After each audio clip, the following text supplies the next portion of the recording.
नमस्कार दोस्तों, मैं विनय दुबे मुंबई से। देश में मुसलमान होना ही यही सबसे बड़ा गुनाह हो गया है।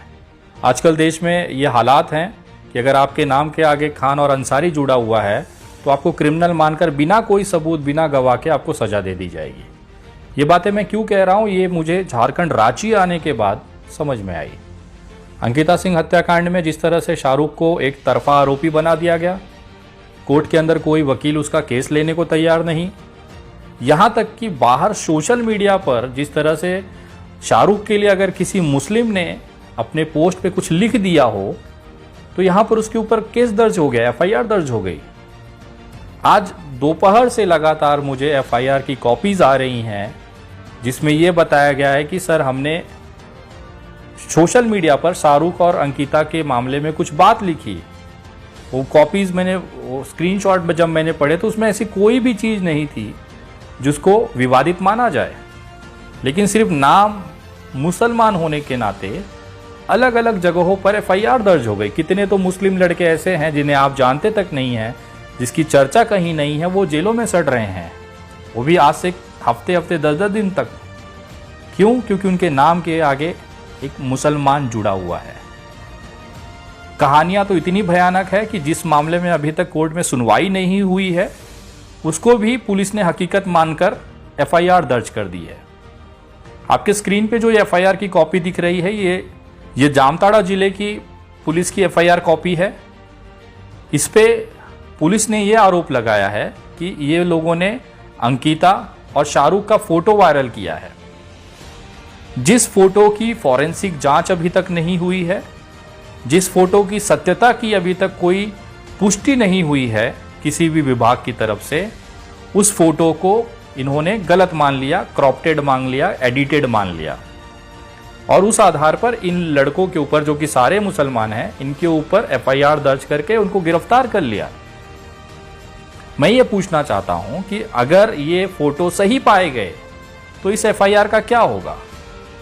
अभी कोर्ट में ट्रायल चालू होना बाकी है। इस फोटो का मसला भी हम लोग वहां पे रखेंगे कि इसकी फॉरेंसिक जांच की जाए। मैं दावे के साथ कह रहा हूं कि फोटो ओरिजिनल हैं। मैं इसकी अब प्राइवेट फॉरेंसिक जांच करवाऊंगा और रिपोर्ट कोर्ट के सामने रखूंगा और अदालत से बोलूंगा कि आप इसकी फॉरेंसिक जांच कराएं, और इस मामले में फोटो शेयरिंग वाले में जितने भी एफआईआर दर्ज हैं वो सारे एफआईआर की कॉपियां हम जमा कर रहे हैं, और रांची हाई कोर्ट से लेकर सुप्रीम कोर्ट तक वो सारे पुलिस अधिकारियों को पार्टी बनाकर हम उनके खिलाफ कार्रवाई करने वाले हैं। ये चीज आज स्पष्ट हो गई है। अंकिता की उम्र को लेकर अभी तक कोई क्लैरिफिकेशन नहीं है। अगर मरती हुई लड़की सही कहती है, उसका बयान आखिरी होता है, तो अपने मरते हुए बयान में अंकिता ने 2003 अपना जन्म साल बताया था। उस हिसाब से लड़की बालिग 19 साल की होती है, लेकिन पुलिस के रिकॉर्ड के हिसाब से लड़की नाबालिग थी। पॉस्को लगाया गया, और इन आरोपों में भी कई ऐसी जगह में पुलिस एफआईआर हमने देखी है जिसमें पॉस्को के अंतर्गत कार्रवाई की गई है, जबकि अभी तक उसके उम्र की सत्यता की पुष्टि नहीं हुई है। मतलब जो चीज काल्पनिक है, लड़की 2003 में पैदा हुई कि 2008 में पैदा हुई कि 2006 में पैदा हुई, जब तक अदालत के ट्रायल में ये चीज सत्यापित नहीं होती उससे पहले ही पुलिस ने ये मान लिया है कि लड़की नाबालिग है और उसके ऊपर पॉस्को, उसके खिलाफ के लोगों के ऊपर पॉस्को दर्ज किया जाएगा। कुछ भी संविधान की इस तरह से धज्जियां उड़ाई जा रही हैं। ये उस इलाकों में हो रहा है जहां पे लोग कम पढ़े लिखे हैं, जिनको अपने अधिकारों, अपने कानूनों की जानकारी नहीं है। एक मुसलमान बंदा अगर फेसबुक पे अंकिता को न्याय दिलाने के लिए लिख दे और वो फोटो लगा दे तो पुलिस एफआईआर ले रही है, साइबर एक्ट में एफआईआर ले रही है। वहां पे मैंने एफआईआर देखे कुछ केसेस में जिसमें साइबर एक्ट लगाए गए, पॉस्को एक्ट लगाए गए कि एक नाबालिग लड़की का शाहरुख के साथ फोटो वायरल कर दिया गया। फोटो अगर असली निकल गया तो इन एफआईआरों को क्या होगा? फॉरेंसिक में अगर ये फोटो सत्यापित पाए जाते हैं, ये असली पाए जाते हैं, एडिटेड नहीं पाए जाते, तब क्या होगा? मैं उन तमाम मेरे प्रशासनिक पुलिस अधिकारियों से निवेदन करता हूं, कृपया अंकिता सिंह और शाहरुख का जो मसला है वो हाई कोर्ट में, वहां के कोर्ट में ट्रायल होने दीजिए। ये सारे के सारे एफआईआर अपने आप खारिज हो जाएंगे। और मैं तमाम उन लोगों से कहना चाहता हूं जिनके ऊपर एफआईआर हैं, अगर आपकी जानकारी में ऐसा कोई व्यक्ति है जो इस तरह की एफआईआर और कानूनी पचड़ों का शिकार हुआ है, तो आप मेरे व्हाट्सएप नंबर 9867225779 इस नंबर पर वो एफआईआर की कॉपी और दलीलें मुझे भेजिए, डॉक्यूमेंट्स मुझे भेजिए। उस सारे एफआईआरों का एक पिटीशन बनाकर रांची हाई कोर्ट में हम उसे लगाएंगे और इस आदेश पे कार्रवाई ना हो इन एफआईआरों पे जब तक उम्र का फैसला और फोटो की सत्यता पर फैसला नहीं आ जाता कोर्ट का, तब तक इस पे हम स्टे ले लेंगे। और अगर फोटो की सत्यता सही पाई जाती है और लड़की की जो उम्र है अगर बालिग पाई जाती है, तो इन पुलिस अधिकारियों में जिन्होंने इस पे एफआईआर लिया है उनके ऊपर कार्रवाई के लिए हम लोग हाई कोर्ट से सुप्रीम कोर्ट तक जाएंगे। आपके मनमर्जी से कोई भी कलम आप घस देंगे, नियम बन जाएगा, वो अब नहीं चलता है। ये 2022 का नया भारत है सर। कानूनी तौर पर आप उस लड़कों को उठा रहे हैं जिनको कानून का पता नहीं है। आप कोई भी कार्रवाई करोगे सिर्फ मुसलमान को देखकर। क्या अंकिता और शाहरुख का फोटो वायरल करने में सिर्फ मुसलमान ही थे? मैं आपको 200 ऐसी हिंदू आईडीज दे दूंगा जो दुमका और आसपास के जिले के हैं जिन्होंने शाहरुख और अंकिता की फोटो लगाकर पोस्ट की है। बाबूलाल मरांडी जो पूर्व मुख्यमंत्री हैं, उन्होंने अपने ट्विटर हैंडल पे फोटो वायरल की है। आप लेंगे पूर्व मुख्यमंत्री के खिलाफ एफआईआर? मैं एप्लीकेशन देता हूं। सिर्फ कुछ संगठन के 250-100 लोग आके पुलिस स्टेशन का घेराव कर लेंगे, आप कोई भी एफआईआर ले लेंगे?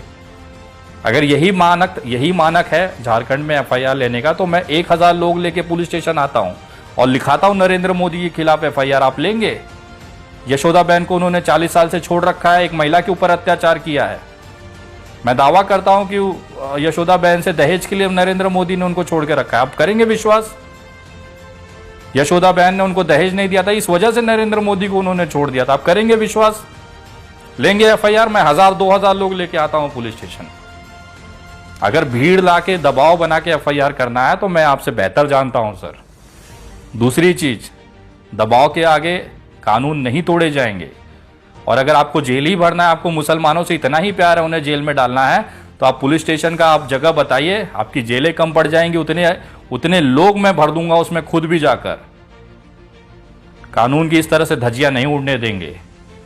आप चाहे जिस भी दबाव में काम कर रहे हो, राजनीतिक दबाव हो चाहे कोई भी दबाव हो, एक हिंदुस्तानी होने के नाते, भारतीय होने के नाते हाथ जोड़ के निवेदन है, पुलिस की वर्दी पहनते समय जब आपने कसम खाई थी हाथ आगे कर कि मैं इस देश के संविधान की शपथ खाता हूं, संविधान की इज्जत करिए। रिक्वेस्ट है एक इंडियन, एक भारतीय होने के नाते। इस तरह से उन विचारों को आप एफआईआर करके सोचिए, जो छोटे छोटे उम्र के बच्चे हैं 20-22 साल के, उनका करियर खत्म हो जाएगा। आप तो वर्दी पहने हैं, आप तो समझदार हैं ना, बहुत मेहनत से यहां तक आए हैं। उन नौजवानों का क्या होगा आगे भविष्य? सिर्फ इसकी वजह से कि एक संगठन ने हमारे यहाँ पे पुलिस का घेराव कर दिया, हाईवे रोक दिया, तो हमने एफआईआर ले ली। एफआईआर लेना खाने का काम है सर। और जितने भी गलत एफआईआर हुई हैं जिसमें कि कल को क्रैश होगा, सत्यता साबित होने के बाद ये एफआईआर जब टूटेंगी, पुलिस पर भी कार्रवाई होगी। ये आप अभी से लिख के ले लीजिए, ताकि आगे से जब भी इस तरह का कोई मसला हो तो पहले तथ्य उसमें चेक किए जाएं और उसके बाद कार्रवाई हो। ये नियम रहा है हमेशा से पुलिस विभाग का।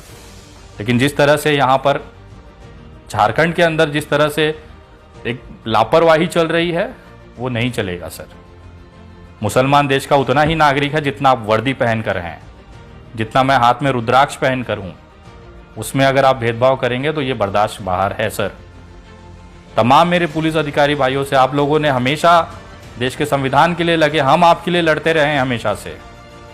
लेकिन आप इस तरह से अन्याय करेंगे तो उन राजनेताओं का तो काम आसान हो जाएगा जो इस देश में हिंदू और मुसलमान का दंगा कराना चाहता है, इस देश को वापस से 2 टुकड़ों में बांटना चाहता है।